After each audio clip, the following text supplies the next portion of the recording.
Welcome to the second week of Advent. It is Friday, December the 13th, 2024. This is the Manna at the Tap podcast provided by Tapestry Ministries. In it, we actively seek the spiritual nourishment our souls crave.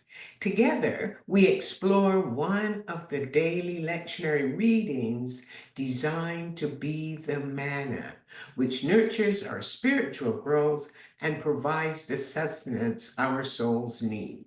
I'm Gloria, a fellow traveler on this spiritual journey, and together we share insights and interpretations from these readings that enrich our spiritual lives.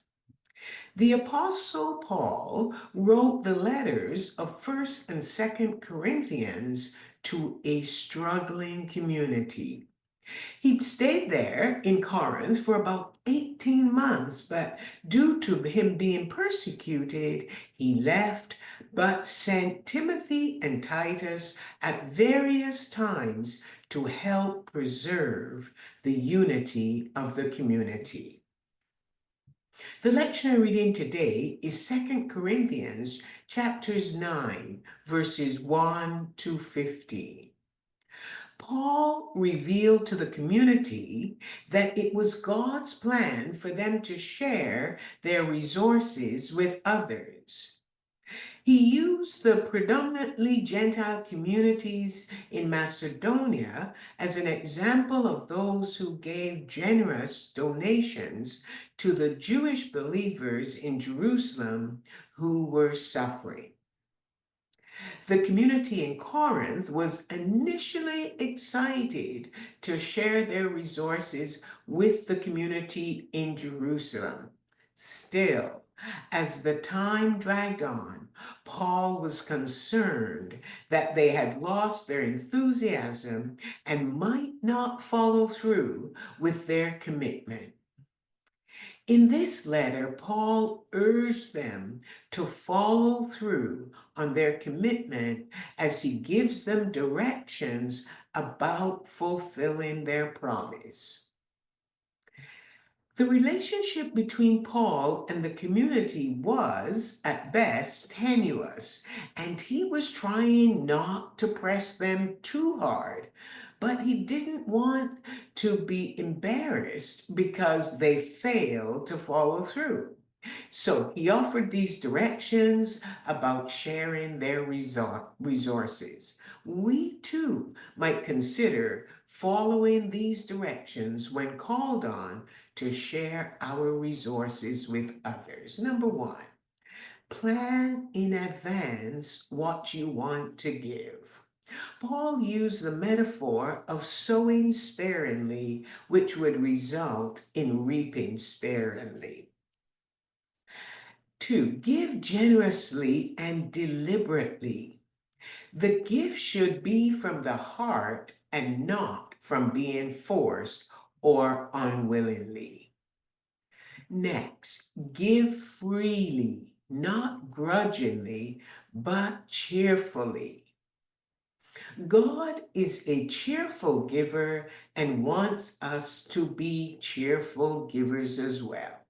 Sharing resources with those in need is about the heart of the giver. This will bring about spiritual gains that will go beyond meeting physical needs. The next one. God is the seed provider for the sower and is the one who multiplies the seed and provides an abundant harvest. And Paul will quote from Psalm 112, verse 9, reminding the community that God freely gives to the poor and his righteousness will last forever. Sharing their resources to help people who were experiencing poverty would enrich them for their generosity. Next, thanks. When they shared the resources that God had first given to them, they would not be losers, and the recipients who received the resources would be gainers. God would meet the needs of both. God, in His grace, can provide abundantly so that all needs are met at all times and in all ways, so that whatever good work is done, God is praised. Next, those who received the resources also had a gift that they could share. That is the gift of prayer. And as they prayed for those who shared their resources, a deep affection would develop between them because of the grace of God that they shared.